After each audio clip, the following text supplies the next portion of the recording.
Hey, Southeast Missouri sports fans. Enjoy the show and want to take it on the go? You can find every episode on Apple Podcasts, Spotify, Amazon Music, or YouTube.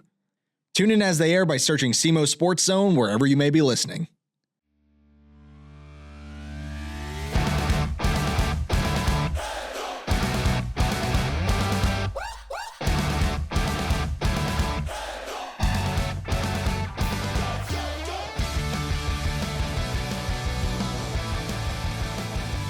Welcome to the SEMO Sports Zone presented by A-Corp Sports.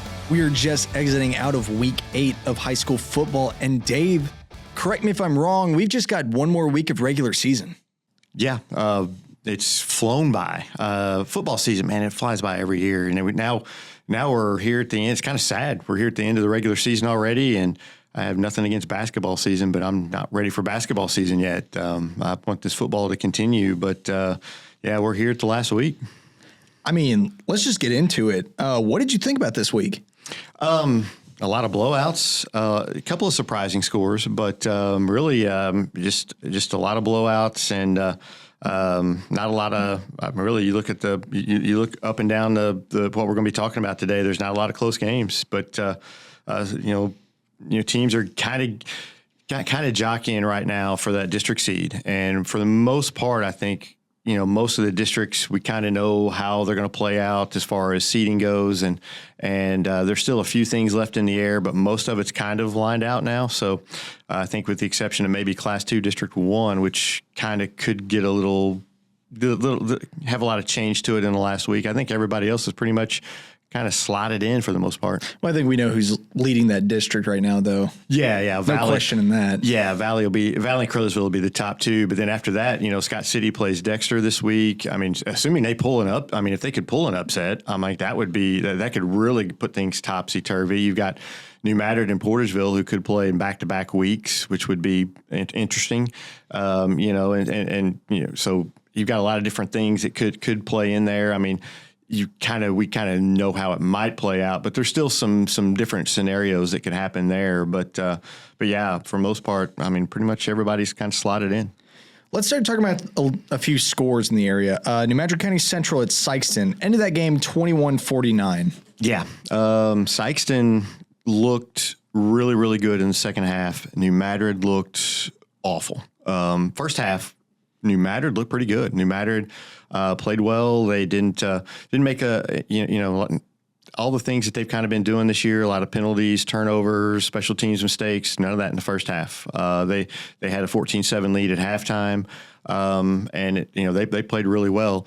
As well as they played in the first half, that's as poorly as they played in the second half. A lot of it was due to Psyched because Psyched made some adjustments at halftime. They took away the running game of New Madrid, and Psyched was able to exploit some things on New Madrid's defense. Got a lot of quarterback runs with Pierce Baker, who could be one of the toughest players in Southeast Missouri. He is extremely tough. He's not the fastest, he for sure, but he just has good vision.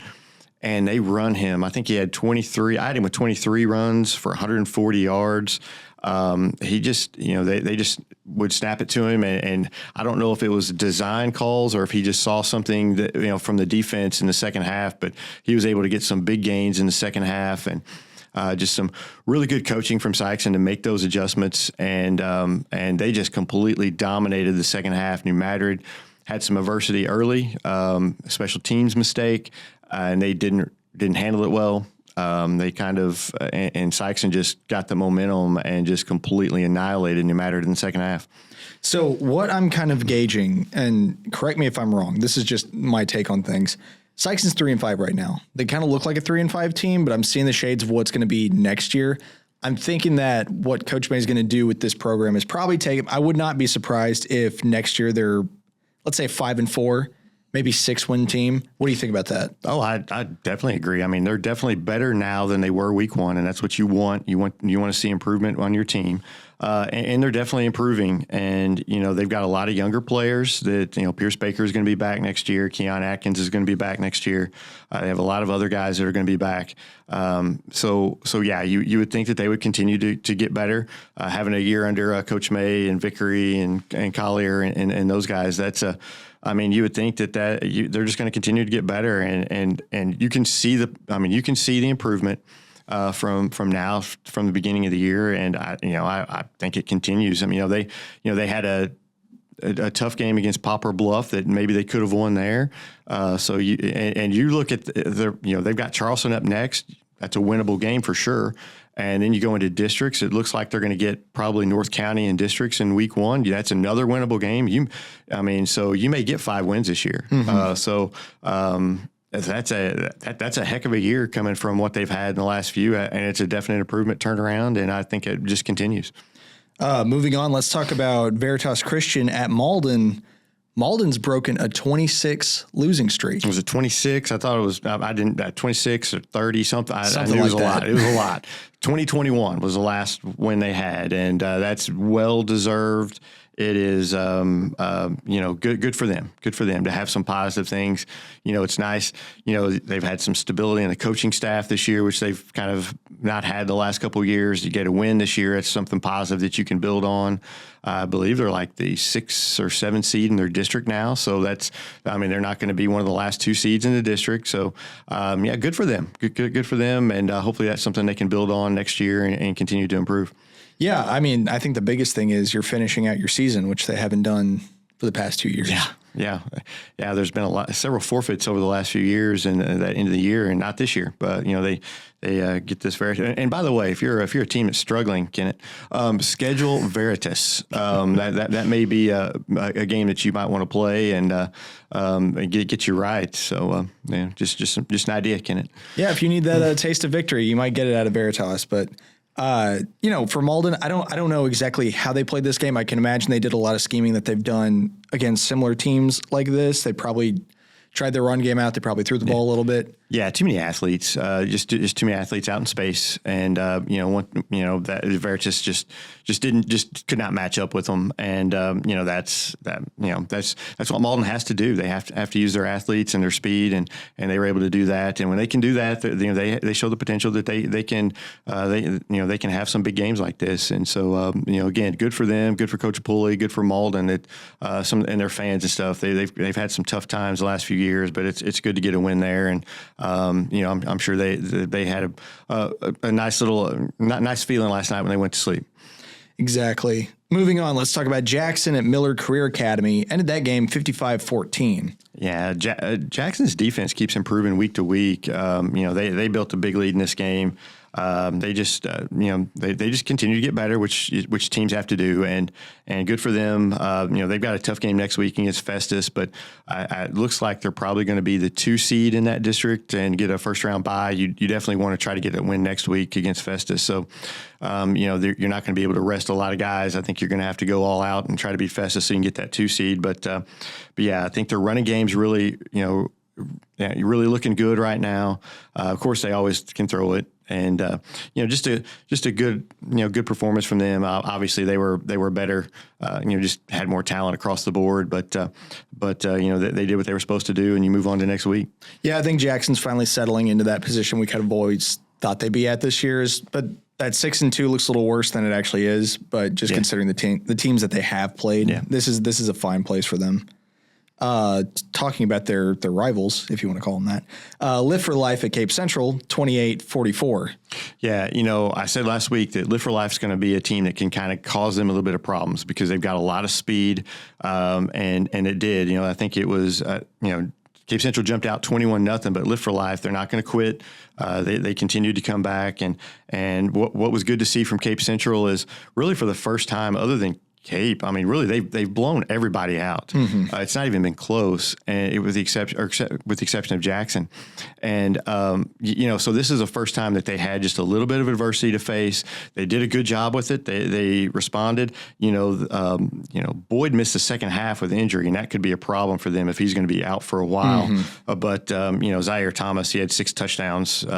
He definitely took up the slack. But Cape Central's got a lot of injuries that they're trying to get over, and they're going to have to be healthy going into a possible Cardinal Ritter game in a district championship. But Cape Central continues to roll.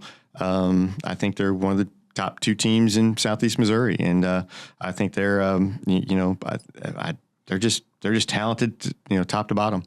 Yeah, it's just that disparity between them and Jackson at this point. And like I said it last week, if we could see them play each other again under different, maybe not different circumstances, but it just didn't feel like Cape played their best game against Jackson to begin with. Yeah, and sometimes that happens. You're just fired up for a game, and sometimes you're just too fired up for it, and you just don't come out and you play well. You're off, and then things go bad. I think the thing for Cape Central that was good for them in this game is, that adversity. Things went bad against Jackson. They didn't handle it well, and it got away from them. This time, things started going, kind of against them there a little bit, and they were able to, kind of regain themselves and kind of put the game away. But if you're Cape Central, a lot of it is just your mental toughness, I think, as well, because you've not played in any really close games. Right. Yeah, I think. And we talked about this with teams that do this. Like we talked about it with Dexter. It's like when you play teams that are at your caliber, those become harder games just because you don't really play anybody otherwise. And, this is Live for Life is not a slouch team. I mean, I've seen them play against a very good New Madrid County Central team. So for Cape to struggle a little bit, that's good. That's the good kind of adversity that they need. It's not a blowout game. It's a evenly, fairly won game. So I think this win will build them up more than a loss to Jackson did. Yeah, absolutely. And Live for Life, they play a tough schedule, and this is a team that they're battle tested, and that's why they got down 21-0. They didn't flinch. I mean, they played tough teams, and they weren't. I've seen them play New Madrid in the last a few years, and they've always kind of had that mentality. They just don't get down because they play such a tough schedule during the regular season. Moving on, let's talk about Portageville at Crothersville. Ended that game 20-55. Yeah, that game was tied 20-20, and all of a sudden you're thinking, wow, Portageville could do something here. And then Crothersville just kind of kicked it into high gear and scored the last 35 points in this game. And Crothersville, they're just tough, man. Sammy Bryant, he had 6 touchdowns. A couple of guys with 6 touchdowns this week. I mean, share the wealth, guys. But yeah, Crothersville just did pretty much what they wanted offensively. I think they had over 500 total yards. Jermonte Alexander, he had 194 on the ground with 2 touchdowns. Bryant 260 with 6 touchdowns. I mean, that's a pretty good little tandem there themselves. Then you got Thunder and Lightning with Cape Central. Crothersville's got some Thunder and Lightning there too. They've got some tough guys. They're tough. Portageville, they ran the ball. They had a big kickoff return. They tried to do their power running game. But the key is with that, you can't get behind. And once they kind of got behind, you have to kind of go away from that. And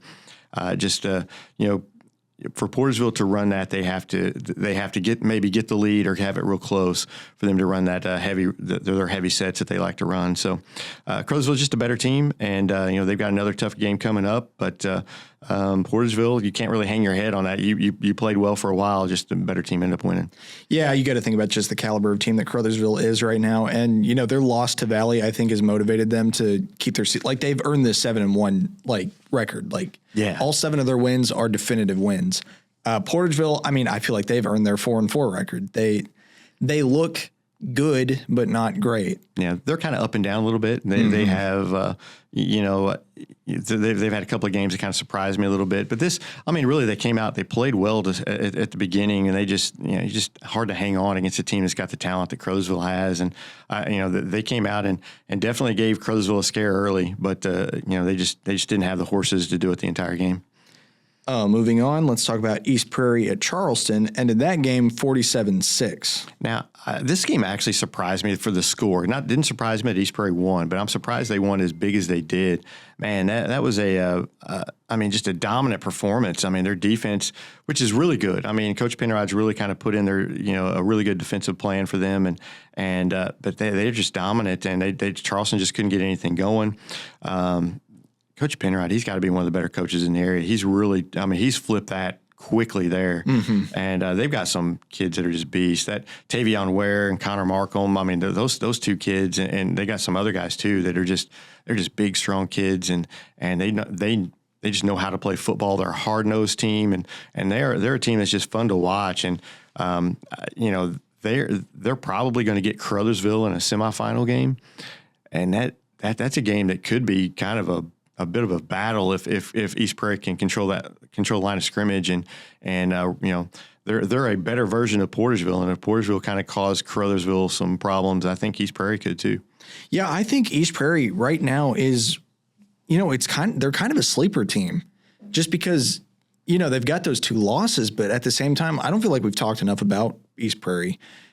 But, from what they're doing right now, like you said, Ian Penrod has taken that program, and I wasn't expecting this. I was expecting them to be, where Porterville's at, being like 4-4, just middling, but they're beating teams that I was not expecting them to beat. Yeah, and they've had some injuries that they've overcome. They're just a tough football team, and he's kind of brought that mentality of toughness, and that's just anytime I see them play and think of East Prairie, this football team, I just think of toughness, and they're just they're doing a nice job. They have Fredericktown coming up this week.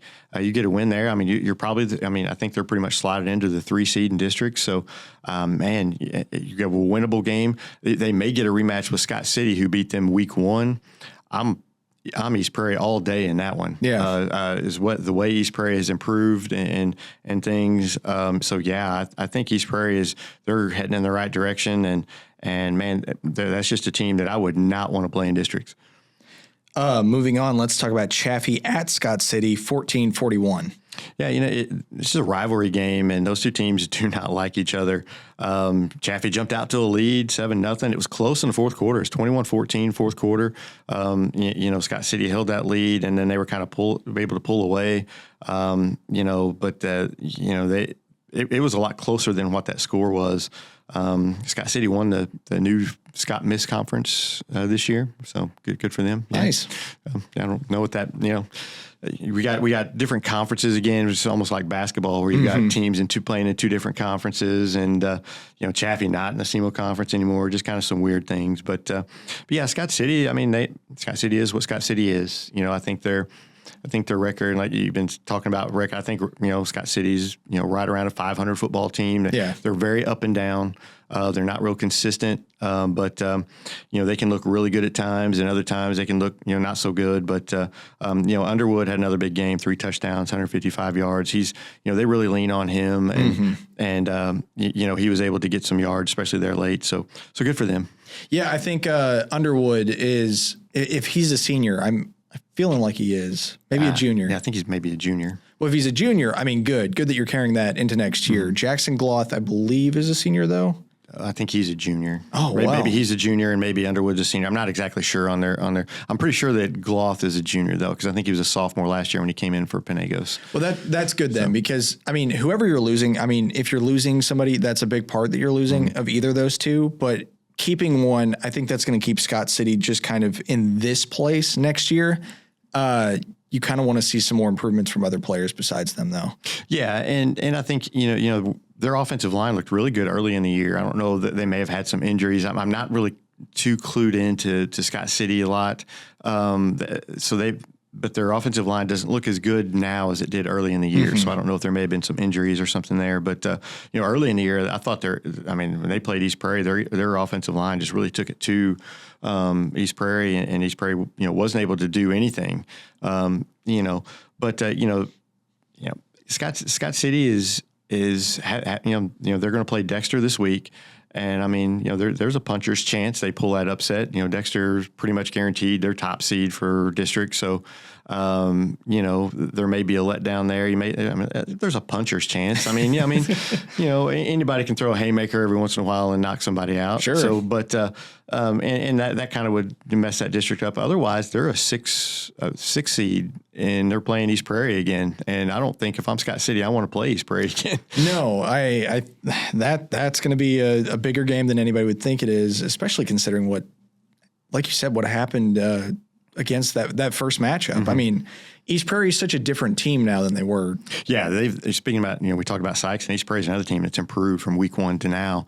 It improved a ton, and so yeah, if you're Scott City, you're throwing everything you can at Dexter just for that Hail Mary of maybe pull out a win there and then get move up, because you win that game, you could move up quite a bit with Dexter being a bigger school. So exactly, you get extra points there just for playing them. So yeah, that's that'll be a big game coming up this week. But Scott City, for them to be successful, they've got to run the ball with Underwood and mix in some play action and have Gloss not turn the ball over.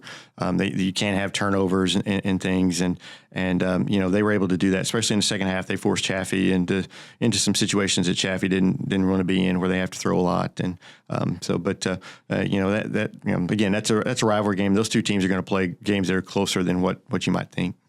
Moving on, let's talk about Hayti at Pleasant Hope, 62-0. Yeah, even with Ford out with his injury, I don't think he's going to be back this year. I think it was a leg injury is what they're saying. Not a break. I think that's been confirmed. So, but a leg injury, he's probably going to be out for the rest of the year. Yeah. I would say so. Yeah. And Javante Payne he looked pretty good. I watched some of this game. He threw for a couple of touchdowns. He ran for one. Isaiah Love had 3 touchdowns. I mean, they were just so much better than Pleasant Hope. I don't even know where Pleasant Hope is. It could be next door. I wouldn't know, but they just were not a match for Hayti. Hayti just did whatever they wanted. Mm-hmm. It kind of felt like a highlight reel game for Hayti, which, hey, I get it. Sometimes you want those games, but yeah, I mean, look, when you're a Class 1 school. We talk about scheduling a little bit. When you're a Class 1 school, you schedule who you can. I mean, and Pleasant Hope, hey, that's who they were able to get on the schedule, and and Hayti just dominated them. I mean, there were just too many athletes on the field. Pleasant Hope just couldn't do anything with them. Yeah, and I mean, talking about records again, I mean, 3-5 for Hayti, that looks okay. It's definitely better than what they had last year.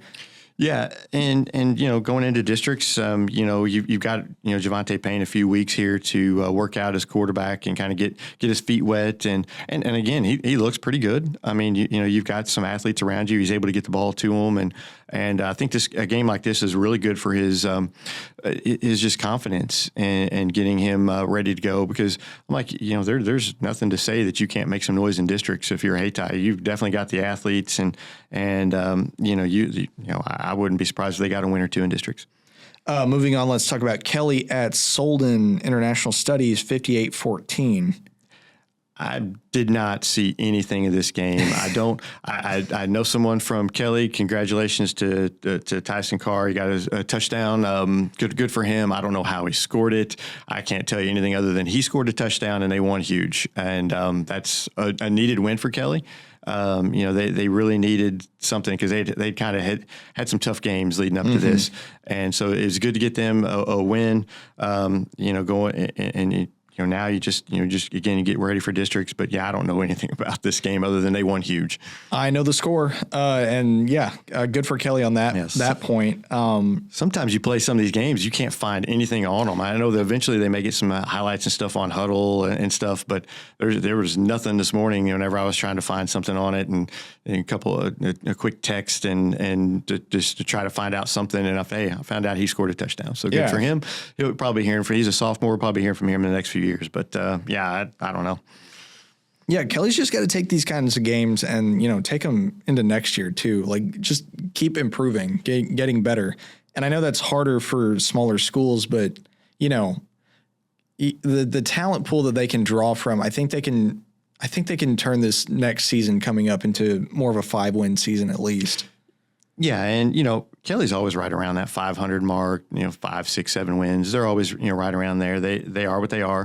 I think we said this earlier, and they always kind of remind me of the Steelers for some reason. They just kind of run that, the way they run their offense. They're never really flashy. They're never, but they like to run the ball, and they're just usually pretty solid defensively. They usually get 5, 6 wins. They're always right around there with it. They're a decent team. They're not a team that you're going to take lightly. That's just they're just it's a solid program that's just never really been able to take that next step to being really, really good. But they're always a good, I will always consider them as a good program. Moving on, let's talk about Poplar Bluff at Kennett, 39-0. Yeah, 33-0 in the first quarter. That game was over, and Kennett, man. So sometimes you wish these teams could go have a summit. All the teams in there, you just go into a summit and be like, okay, we know that we've got a 2-year contract to play this game and this game. we're not going to be very good this year. We got a lot of younger guys. Hey, we need to play you and kind of switch that schedule. Kennett ends with Poplar Bluff and then Cape Central. And when you're winless and you end with Poplar Bluff and Cape Central, that's not good for you. No. And, I feel for Kennett. They're going through some, growing pains there with a lot of younger players. And you just feel bad for them. Poplar Bluff did what they needed to do and went out and jumped on them early and then just kind of coasted to a win there, played a lot of players. And, just kind of one of those games. It's one of those things, too, where it's like we talked about every team technically still being in the hunt when it comes to districts, but I don't feel that for Kennett. I don't. I hate saying this, but I don't think Kennett gets a win this year. They're going to have to play either I guess it'd be Park Hills is who they're going to have to play on the road. That's a tough 3-game stretch to end your year. Mm-hmm. Or really 4-game stretch because you have Dexter.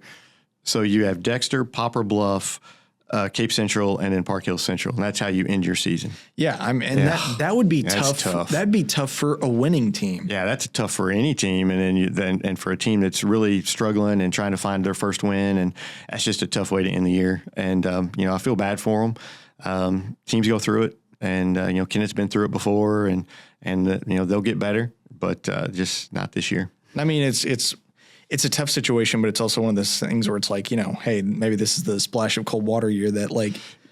Yeah, I mean, motivate you in the offseason, get bigger and stronger and motivate you. But, they're playing a lot of guys who probably just aren't ready to play yet. I mean, they've had some injuries. They've had just a lot of things not go their way. And, you're really, kind of having to rely on some guys that probably should be playing JV and against these really, really good teams, and it's just not the best case scenario for you. And but you just try to regroup and keep everything positive as much as you can, and get them in the off season, try to get them better for next year. So moving on, let's talk about Park Hills at Dexter. Ended that game 12-35. Yeah, I mean, Dexter won the game. It was a little bit closer than what I think the score was. I mean, they got some scores late there. They kind of extended a little bit, but I thought Dexter kind of controlled the game. I didn't think that I never really felt that they were not in jeopardy of winning that game. From the start, Park Hills had that bad kickoff. They got the turnover on the kickoff, and Dexter took advantage of it. And Dexter kind of had control of the game from then. I didn't think Dexter played great. I really thought they struggled to run the ball inside. A lot of penalties, a lot of silly penalties that they really don't need to have. But that's saying something if you win a game when you really didn't play really well against a good team like Park Hills. I don't think Park Hills played very well either, and a lot of it was probably due to each other too, doing some different things. But yeah, it's a good win for Dexter and gets them that top seed in district, and they have a really, really good chance. I mean, they should beat Scott City, have their first perfect season since '86. Yeah, I mean, being on the sideline during this game, it was a much meaner game than I was expecting. Just kind of sloppy play on both sides, though. Yeah. Special teams for Park Hills really gutted them, I think, because I don't feel like there was a kick return, either punting or after a touchdown or anything that didn't get dropped on the ground immediately. And, I'm not going to say that's going to fix the game for you, but your field position would have been a lot better if you'd been able to return something. Otherwise, I mean, Jet Graham's got held by 3 defenders every single play, so he didn't have a loud night. Dexter had to rely on a lot of their other weapons, which they performed, absolutely. Mm-hmm. You got that win. It looks good on a stat sheet, things like that. But it didn't have that air of like dominance like I'm expecting from Dexter, and maybe that's just because they're playing against a team that's more comparable to them. Right, I agree. But you want to clean up some of the stuff. But we talked about last week. Dexter's got a lot of different options that they can use, and that was evident. Against Park Hills. I mean, you can't just focus. Yeah, you can take Jet Grams away, take away the interior run game, but okay, Dexter's just going to get outside. They're going to throw the ball a little bit. You've got a lot of different options there. For Dexter, I mean, you really, again, you didn't play your best game, but you got to win against a district rival, a team that's kind of owned you the last 10 years. That's a good win for Dexter. It just continues to show that this team it needs to be taken seriously. And now, with that being said, I'm going to give Dexter a little motivation. Dexter, over the years, has had really good years that have kind of fallen in districts. 1980, we'll go all the way back to then. They beat Caruthersville in the regular season, have a chance to go a long way, and go have a chance to go a long way in the playoffs. They lose to Caruthersville 7-6 in the district sectional or whatever it was, and Caruthersville goes to the state championship game. In 2004, they were expected to win districts, heavily favored over Perryville, lose to Perryville. 2011, they were favored to beat Park Hills Central, lose to Park Hills Central. 29-28 in overtime in that game, and that really kind of started Park Hills Central's run of dominance over the last few years. In basketball, I'm going to name off in 1991, 1999, 2000, 2003, and 2005. Dexter was the top seed in districts and didn't get out of districts. There's a lot of examples of, hey, we're having this great year. We're favored to get out of districts, and you don't. So you got to continue to play hard. You got to continue to, continue to work and get better. Don't just think that you've got something because you beat Park Hills this game. You've got to continue to get better. Don't be added to that list, and hopefully they won't. I really think this Dexter team's a little bit different. But that's a list that you don't want to be on if you're Dexter.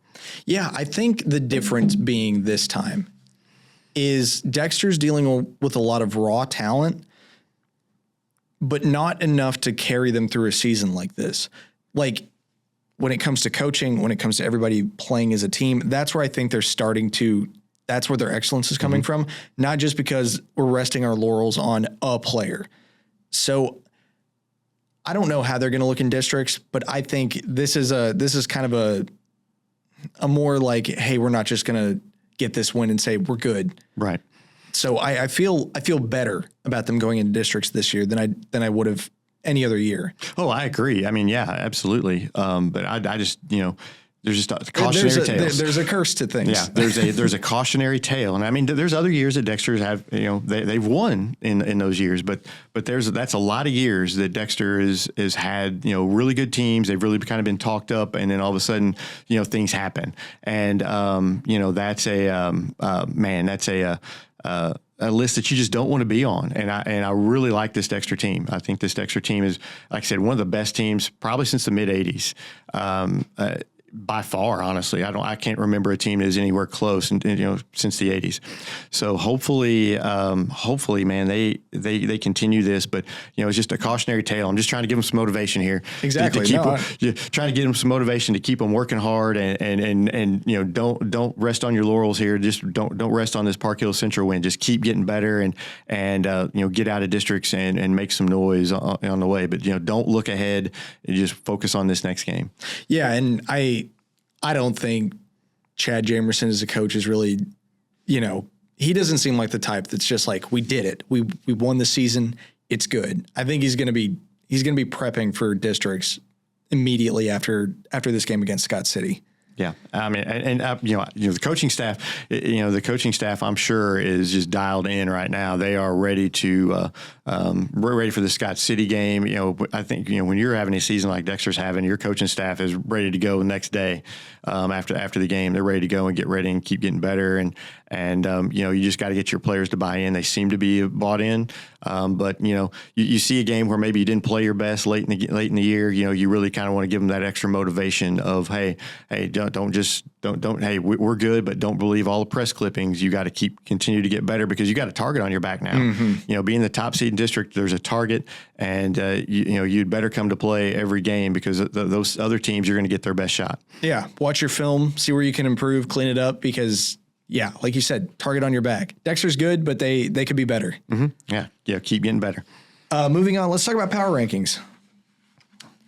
Mine, same they've been, my top four: Jackson, Cape Central, Dexter, Caruthersville. I think that those are pretty slotted in for me. Yeah, same here. Who's your number 5? I got East Prairie at number 5. They continue to get better. They can, and that win over Charleston just continues to solidify. They just continue each week is better and better. And man, again, that's a team I don't want to play in that district. If I'm Crothersville, I'm like looking at them like that team could be a little bit of a problem here. East Prairie just playing well right now. I've also taken East Prairie at number 5. My number 6 is Charleston. My number 6 is Sikeston. I think, I said All last the way week. at 6. Yeah, I said last week, all they needed was a win to jump them up. And, they dominated New Madrid the way they did in the second half. I'm moving Sikeston all the way up. I've got Charleston as my 7. Might lead you a little bit to think who I'm going to be picking this week in their Sikeston-Charleston game. But, because I tend to go, okay, if the two teams played today, who do I think would win? And so I've got Sikeston all the way up at 6. And, it's just, again, they're like East Prairie. They continue to get better. And I've just been waiting on them to get that one win to get them in this top 10. And I know some of the coaches listen to this. Hopefully they're happy with the number 6, in the top 10 poll. So number 7, I took Scott City. Like I said, my 7 was Charleston. My 8 is Scott City. They're right there, but they're, I think, Charleston beat Scott City pretty handily a few weeks ago. So that I'm just keep them there. My number 8, I took Hayti. Again, my 8 was Scott City. My number, I don't have Hayti in there. I hate pulling them out, but you lose your starting quarterback. Sure. Somebody had to drop out because I've got New Madrid as my 9 and Portersville as my 10. So I didn't know who to drop out. Hayti is right there. They could easily be any of those, but Portersville beat Hayti, so I had to stick with that as my 9-10. I get that. I took Portersville for my number 9, and I took Sikeston for my number 10. I dropped New Madrid. I see it. I mean, honestly, the way they played in the second half, that's fair. That's very fair. I've seen a lot of New Madrid games this year, and so I'm a little, I have a different view of them, but I don't. Again, you've got that New Madrid Portersville at 9 and 10, and for me, and they're going to play this week, and one of them is probably dropping out of the top 10 after that game. Most likely. Let's just get into that. Let's talk about games that are coming up next week. Scott City at Dexter is what I have on the listing first. And we've talked about that a little bit. Yeah, I mean, there's a puncher's chance Scott City wins. I mean, they played some good games in the last couple of years. I mean, so there's a puncher's chance. But, I mean, I'm going to take Dexter in that. I mean, I would think Dexter wins by, several scores. But I think unless Dexter just really, I don't know, fumbles the ball on every other play, something like that, I don't feel like Scott City's really going to have that big of a lead against them if they do get in the lead at all. Only thing I worry about is, Dexter's got the top seed wrapped up for the district. There's not a ton to play for, and you're just coming off a huge game against Park Hills. We saw it happen against Kelly after they beat Southern Boone. You're going to come out slow. So yeah, I mean, Scott City could jump on them. Things could kind of get off the rails quick. You may have an injury. And if you get somebody who's maybe a little dinged up, if you're Dexter, you're not going to really put them back in the game. I wouldn't think this game doesn't mean as much. I mean, really, the only thing this game means is if you finish your regular season undefeated, and which is something they haven't done since '86. I mean, that's really the only thing that Dexter's playing for in this game. So if I'm not going to be getting my guys out there hurt when you got an extra week of rest. Yeah, totally. And so that's why I say there's a puncher's chance from Scott City. Other than that, I mean, Dexter's the better team. They should come out and win, take care of business, jump out on them early, and take care of business. And that's what probably should happen. But there's always a chance. Yeah, the only thing I see to your point. I mean, the only thing I could think that would happen is if they rested some starters just to keep them fresh going into districts. But part and parcel, that feels like a smarter coaching call. But at the same time, I feel like the community wants a win, wants that undefeated season. Yeah, and I'm sure the kids do too. And hopefully they come out fired up and ready to go. But they're kids, and it's understandable if there's a little bit of a letdown coming out, so you maybe don't start as strong. But at the same time, I don't think Scott City, again, when I say puncher's chance, that's like 1 in a million. I mean, it's like I'm not saying that Scott City's going to come out and win this game. I think Dexter wins it. But if Dexter, I do see a scenario in which Scott City could come out and kind of shock them a little bit, and then some things happen that go against them, something like that. But Dexter should win this game, and get their undefeated regular season, and put their name in the old scorebook that you have every year for undefeated regular season. So hopefully they get that. Yeah, I mean, what an achievement for those kids too. Like, I mean, so it's not something that happens very often. It's it'd be the fourth time in school history. Yeah, which, I mean, that's crazy. And it's been what, 34 years since, somewhere around there. Since '86. So I mean, I'm not a math guy, but I think it's 38 years, maybe, I guess, something like that. Which is, hey, I mean, you're having an awesome season. Like, these kids got to be like, mile high at this point of just how great they feel about this season. Yeah. And that '86 team made it to the state semifinals, and I could easily see this Dexter team getting to the state semifinals. So there's a lot of similarities between those the two teams. From '86 to this year, I remember that '86 team very well. There's a lot of similarities. There's highlight clips of '86 on YouTube if anybody wants to go watch that. Moving on, let's talk about Sikeston at Charleston. That rivalry game, I think Sikeston proved, this week that if they play the way they did Friday night, especially in the second half, they should beat Charleston. Now, Charleston, you can't overlook them at all. Charleston is going to come out. I think they're a little more evenly matched than some people might think, but I just think the way Sikeston played, I think they're coming in with a lot of momentum. I think they're going to be ready to go for that game. I think Sikeston comes out of there with a win. I think it's going to be fairly close, but I think they come out of there with a win. I think Charleston wins this game. I just think after playing against East Prairie, losing that bad, they're not going to be happy about it. Yep, that's a big rivalry for them. This is another big rivalry game. They're not going to be happy about their loss. They're going to come in angry. They're going to probably do what they did to Scott City, I would imagine, just because I feel like that's the most comparable game to this one. I just think Charleston's going to beat Sikeston in this game. These two teams have played some good games in the past, and I think Sikeston got them by a couple scores last year, but it was a really close game. I see the same thing this year. Sikeston, I tell you what, Pierce Baker is going to have a good game. He didn't really throw the ball really well this week against New Madrid. I think he's going to have to throw it a little bit better against Charleston to win that game. I think they're going to shut down some of that stuff some of that run game stuff that was able to be successful against New Madrid. Yeah, I don't know that if Sikeston gets into a passing game with Charleston, though, I feel like Charleston would probably lock that down pretty quickly. They're pretty good at doing stuff like that. Yeah, but I think that for Sikeston to win, though, they're going to have to be more. I think they completed maybe 3 of 11 or something. I mean, they did not throw well against New Madrid. I think maybe for 15 yards. I mean, they did not throw well. Didn't look. But they've had games in the past where they have thrown really well. You've got to have that balance. I think in this game a little bit more than New Madrid, where once you figured out a play that worked against New Madrid, you could run it over and over. They weren't going to do anything with it. I think Charleston's a little bit. They're going to be able to kind of adjust a little bit better, I think, than New Madrid. I think the Charleston line's also a little bit better.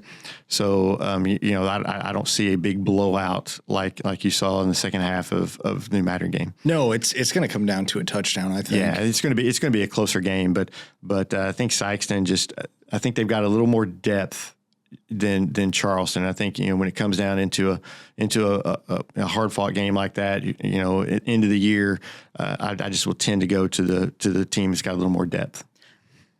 I would agree. At the same time, I feel like Sikeston just has that little bit of inconsistency to them, where it's like, oh, they definitely, yeah, absolutely. They've played teams that are, I would say, better than Charleston, like that Poplar Bluff game, but they couldn't win it out. And I don't know. That's one of those differences that it's just like this could go either way for me. It's going to be a fun game to watch. Moving on, Hayti at Malden. I'm taking Hayti. I mean, yeah, even without Ford, they're better. Malden got their win. They can hang their hat on that. But I think Hayti is going to continue to roll here and continue to get Payne ready for districts. And I think that's a Hayti win. Yeah, I don't see any way that Malden. I mean, unless there's a miracle at the swamp. Puncher's chance. Puncher's chance. There's always a puncher's chance. Any given Friday. But no, I think Hayti takes that definitively. Moving on, Festus at Jackson. That's going to be a good game. Festus probably one of the top 5 or 6 teams in Class 4.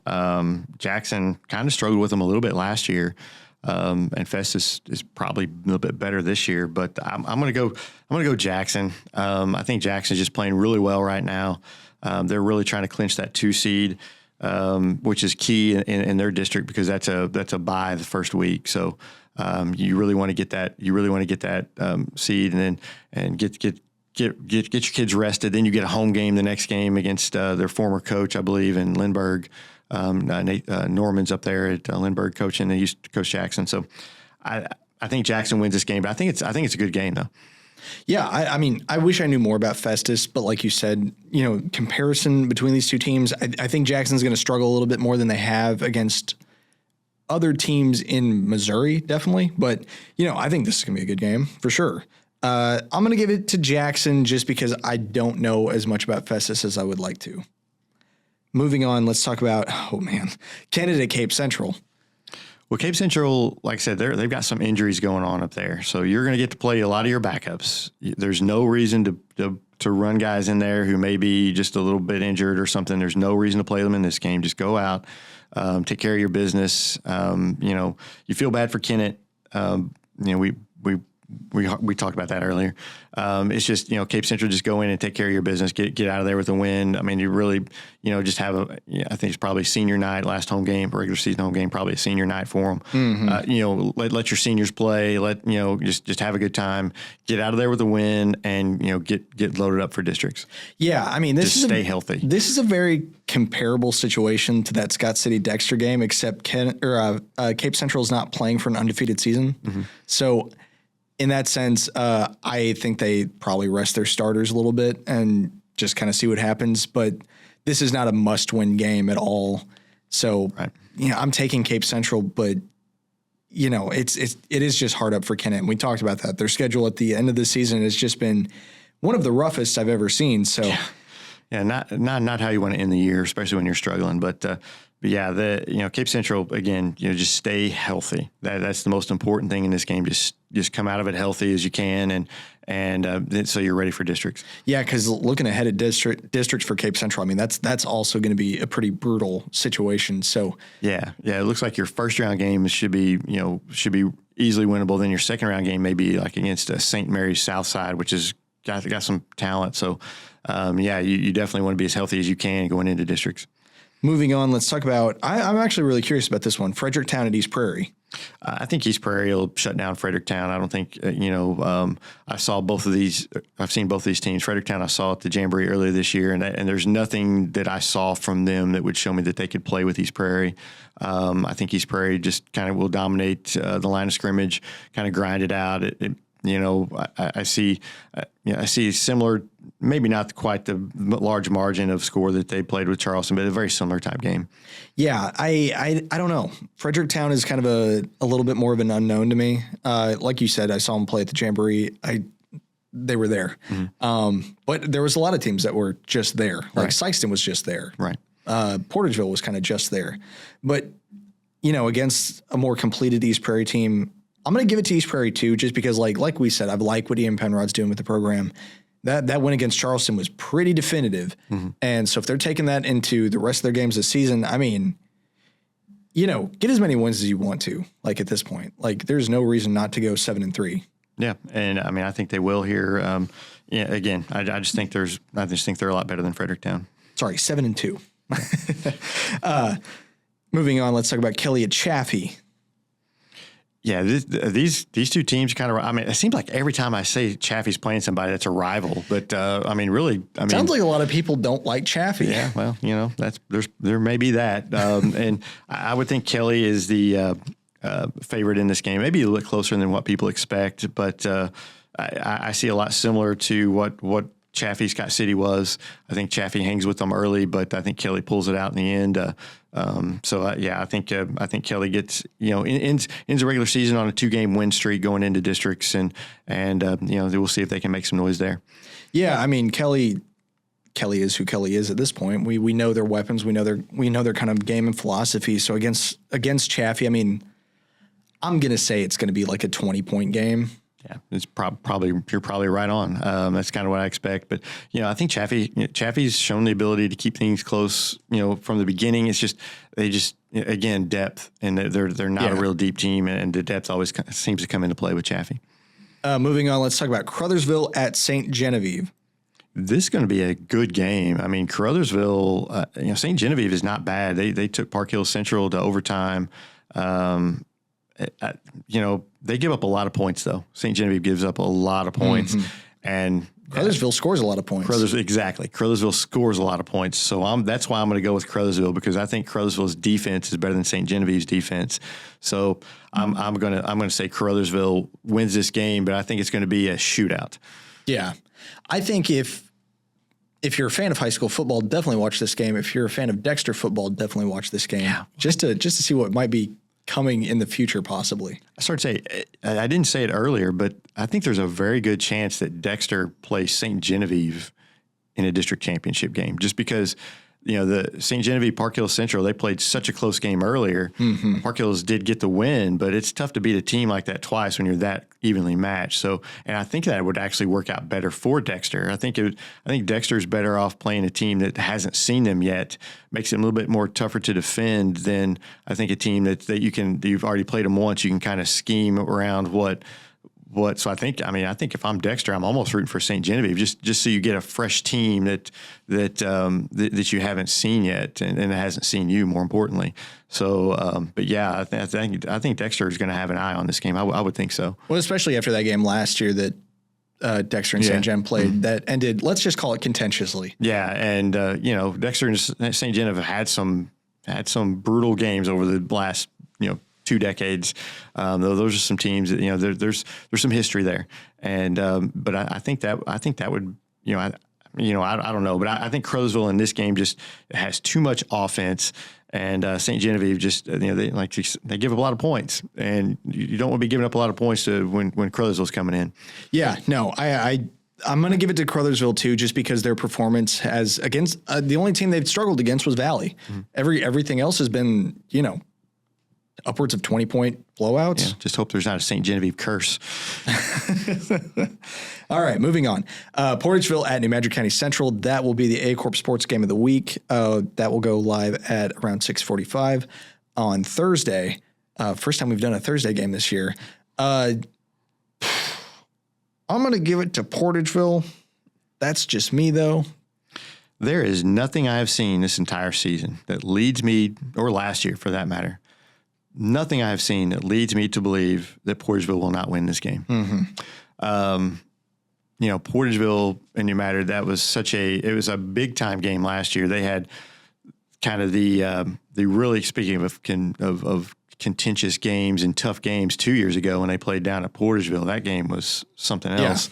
Yeah. And so you had that big expectation going into last year, and Portageville just completely dominated New Madrid start to finish.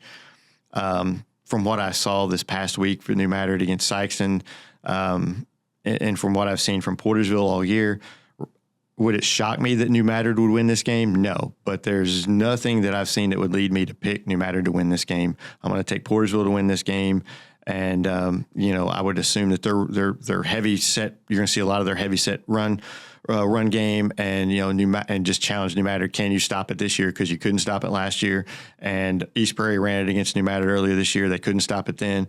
Sikeston kind of ran a different kind of version of it the other night, but they couldn't stop their run game. Make New Madrid prove that they can stop it before you change it up. So I'm going to go Portageville. Yeah, I think the difference between this game this year and last year and the previous year was I don't think New Madrid's going to throw the ball as much as they did. No. I mean, they've really kind of dialed back the throws. I mean, they had to throw some against Sikeston to try to get back in it, but that didn't. They hit a big play, and they had.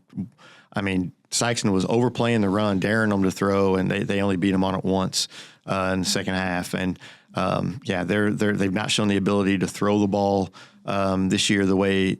So I don't think they're going to try to throw it as much. Charlie Rosano, I mean, we're talking about tough guy. He's a tough kid too. He grinds for every yard, and when he hits that hole, he can hit that hole so quick that he's going to be a problem for Portageville. But Portersville offensively, I think they can control the clock, keep New Madrid's offense off the field, and really, dominate this game from the offensive side of the ball. That's kind of what I see happening unless New Madrid can figure out a way to stop it. And, I just don't really see that out of New Madrid right now. There's nothing I've seen this year that show me that they can. Now, again, would it shock me that they come up with something and are able to win this game? Yeah, because they've kind of been up and down. They've shown the ability to play really well at times. It would be very close, though. Yeah. I don't think they win in any kind of blowout. I'm not sure Portersville wins in a blowout, but I think that. But for me to pick New Madrid in this game, I would have had to seen something different than what I've seen. Portersville, I think, wins this game. Portersville gets the. And I think Portersville turns around and gets to host them the next week and see if they can do it back-to-back weeks. So it kind of looks like that may be how it's going to play out in districts. I don't have a doctorate in mathematics to figure out the Missouri point, how they do the district points. But I do know that, that if whoever wins this game should host the district game. That pretty much covers all our weekly outlook. And we've talked about how this season's kind of boiled down to. Has it gone the way you really expected it to? Honestly, the top four teams going into the year, Jackson, Cape Central, Dexter, Crowsville, I really thought those teams would be the class, and they have been. They've kind of stepped up, and they've shown how good they really are. I think the surprise teams for me, East Prairie and Charleston. I think both, even though East Prairie just handed it to Charleston this week, I think both of those teams have played a lot better than maybe what I really anticipated. Especially East Prairie, they continue to get better. And I never would have thought that they would be have a chance to go 7-2. I never would have thought they would have 7 wins this year. Charleston, I thought were going to be better than what people thought, but they've really played some games this year that I wasn't expecting to. So those are the two surprises for me. Honestly, I think everybody else is about kind of what I thought they were going to be. Yeah, it's I don't know. It's hard to gauge who's going to be good and who's going to be bad at the start of a season. Everybody in the office was kind of like saying, no, it kind of looks pretty good this year. Yeah. And then we've kind of seen how that's turned out. I was high on Portersville to start the year out. And, they've had some good wins, but, 4-4, they look average. Yeah, kind of up and down a little bit. Portersville, Hayti, they're both kind of a little up and down this year. Scott City is for sure up and down, a little roller coaster. Year from them, but that's expected. For a lot of these teams that have a lot of guys that are in kind of new roles, and it may be something you see out of Dexter next year when you lose like 18 seniors, and Scott City lost a lot of seniors off last year's team. Portersville lost a lot of seniors off last year's team. So now you got a lot of guys that are coming in and playing on Friday nights whenever they're not used to playing as many Friday nights. So you kind of see that up and down a little bit until you kind of get dialed into what you want. The key thing is you want to be playing your best going into districts. And, I think some of these teams, even though Portersville lost to Crothersville, yesterday, I really saw some good things from them. I think they're playing well as they're heading into districts. Some of these teams I think are really starting to play better. East Prairie, those teams are playing better going into districts, and that's all you can ask for. With the Missouri playoff system, just be playing as well as you can going into districts. Yeah, I mean, with everything that we've kind of talked about this year, and kind of our upper echelon of teams of being like Jackson, Cape Central, Dexter, Crothersville, you have to recognize too that like next year that might be completely different. Oh yeah, absolutely. Especially with Dexter and Crothersville. I think next year Dexter's still going to be good.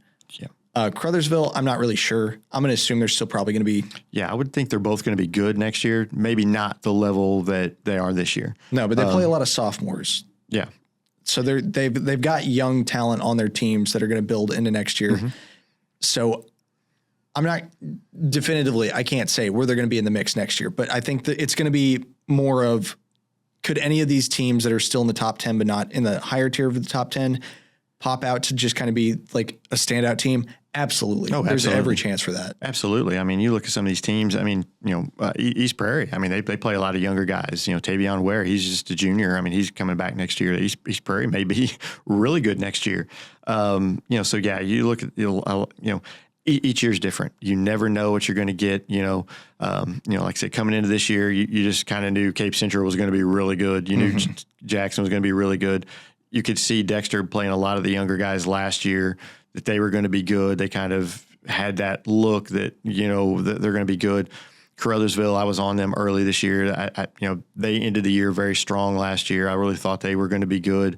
And so you kind of look at the teams that finished strong this year, who play a lot of younger guys, but anybody can pop into it. I mean, like I said, we're talking East Prairie. Nobody would have thought East Prairie this time last year was going to have 7 wins this year. Not a single. I don't think anybody from East Prairie thought that they were going to have 7 wins this year. You never know what you're going to get. These are 16, 17-year-old kids.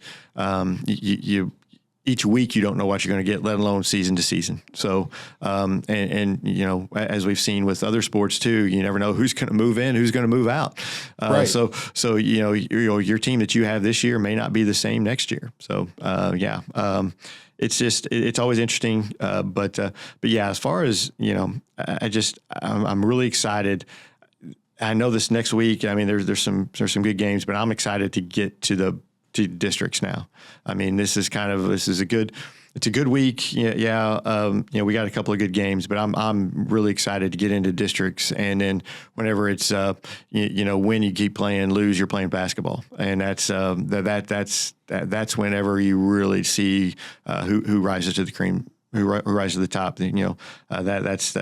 That's what I'm excited to see. Yeah, the meet of districts is coming up, and then we're getting into basketball, which is going to be a whole other can of worms. Yeah, basketball season. I love basketball. I really do. But, boy, when season starts, it's such a grind from start to finish. It's just such a grind. It seems like the season, you're never saying, we feel like we just started a basketball season and it's already over. No, you never have that feel for basketball season. For some reason, but it's a grind. It's a fun grind, but it's a grind. And football is just football flies by, probably just because you have one game a week, and everything. You're always looking forward to the games and stuff. So basketball's right around the corner. And we start basketball with tournament season too, and that just. It's brutal on media. It's absolutely brutal on media. It is crazy. I don't think people understand. People are excited to get into basketball, and they're like, we got the SEMO conference tournament. We've got the Clarkton Christmas tournament. We've got the Bloomfield Christmas tournament. We've got this. Yeah, that is a grind on media, because it's, you're not just there for one game. A lot of fans are just there for their one game. They may check into another game here or there, but for media, you're usually there for all those games, all those days. In the hospitality rooms, which you get some free food, but it's just a grind, and that first month of the basketball season, man, it's tough. It's really tough. It's always a looming threat that's in the back of my mind. It's just like, all right, we're exiting football season. It's like, but I see it coming towards me. It's just like SEMO conference. It's on its way. Yep. Bloomfield Christmas tournament's on its way, and I love it. For the fans, we love putting on the best production possible for it. It is some of the most fun we have. By the end of it, I am so tired. I remember at the end of some Bloomfield Christmas tournaments that I don't want. The last thing I want to see is a basketball. You just try to 2 or 3 days without any talk of basketball. No, I don't want to see it on TV. Don't want to be around any basketball. Just to kind of regroup, and then the end of January is another thing, because you've been grinding for a couple of months there, and you're at games every night, and then all of a sudden, oh man, here we go with.